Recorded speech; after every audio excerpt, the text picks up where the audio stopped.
Salam saudaraku yang dikasihi Tuhan.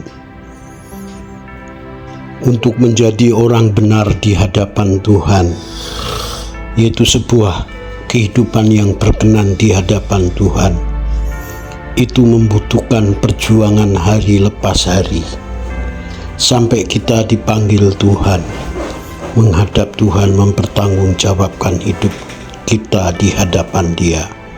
2 Korintus 5 ayat 10, bahwa cepat maupun lambat kita ini sedang bergiliran menghadap Tuhan, menghadap takhta Kristus, mempertanggungjawabkan hidup kita di hadapan Tuhan. Maka selagi kita masih diberi kesempatan hidup di bumi yang singkat ini, kita berusaha supaya kita layak disebut menjadi anak-anak Tuhan. Segala ruang gerak, perilaku, karakter, moral, sifat kita harus kita jujur koreksi, apakah sudah melakukan kehendak Bapa, melakukan kehendak Tuhan. Saudaraku, untuk menjadi pribadi yang benar di mata Tuhan, pribadi yang berkenan di hadapan Tuhan, tidak cukup hanya dibayar menjadi orang Kristen yang rajin ke gereja setiap minggu. Tidak cukup menjadi aktivis gereja pelayan Tuhan. Tidak cukup menjadi seorang hamba Tuhan atau seorang pendeta. Jika hidup kita masih mencari kepentingan sendiri, hidup hanya berfokus kepada perkara-perkara dunia, hidup tidak pernah berguna bagi sesama kita. Yang dicari kehormatan, yang dicari itu harta, yang dicari itu nilai diri. Karena saya menyadari, saudara, kalau saya lihat banyak anak-anak Tuhan, termasuk saya juga, saudara, dulu saya sudah merasa puas menjadi orang Kristen. Saya sudah merasa puas rajin ke gereja. Saya sudah merasa aman, puas kalau saya ambil bagian melayani Tuhan. Padahal kalau kita jujur, masih banyak sifat-sifat karakter moral kita yang masih tidak berkenan di hadapan Tuhan. Kebiasaan-kebiasaan buruk yang masih melekat dari diri kita. Raksasa ego dalam diri kita.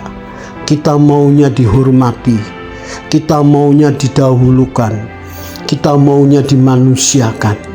Saudaraku yang dikasihi Tuhan, maka Rasul Paulus menulis Galatia 2 ayat 20, bahwa hidupku bukan aku lagi, bahwa Kristus yang ada di dalam aku. Artinya orang-orang yang layak berkenan di hadapan Tuhan, yang layak disebut anak-anak Tuhan, yaitu orang-orang yang memanifestasikan karakter Kristus, orang-orang yang memperagakan kehidupan Kristus, orang-orang yang berperilaku seperti Kristus, saudara. 1 Yohanes 2 ayat 6, barang siapa yang mengatakan ada di dalam dia, dia wajib hidup seperti dia telah hidup. Ini berat, saudara. Jadi kalau orang berpikir kalau menjadi orang Kristen itu perkara yang mudah, menjadi pengikut Kristus itu perkara yang gampang, itu orang belum tahu kekristenan sejati. Kristen yang benar itu harus dibayar dengan segenap hidup kita, dibayar dengan sepenuh hati kita, tidak bisa dibayar dengan sambilan, tidak bisa dibayar menjadi beragama Kristen atau aktivis kalau kita, perilaku kita, segala ruang gerak kita, segala pikiran, perkataan, perbuatan kita jika selalu menyakiti hati sesama kita, menyakiti hati perasaan Tuhan. Ini orang-orang yang tidak diperkenankan di hadapan Tuhan, saudara. Karena kekristenan sejati itu to be like Christ, orang-orang yang seperti Kristus. Kristen mula-mula jemaat di Antioquia itu adalah orang-orang yang hidup seperti Kristus, orang-orang yang hidup memperagakan Kristus. Dengan demikian, betapa masih jauh kekristenan kita. Saudara dan saya harus berjuang, mau berubah, bertobat, mau mengenakan kehidupan Kristus. Baru ini saudara layak disebut menjadi anak-anak Tuhan.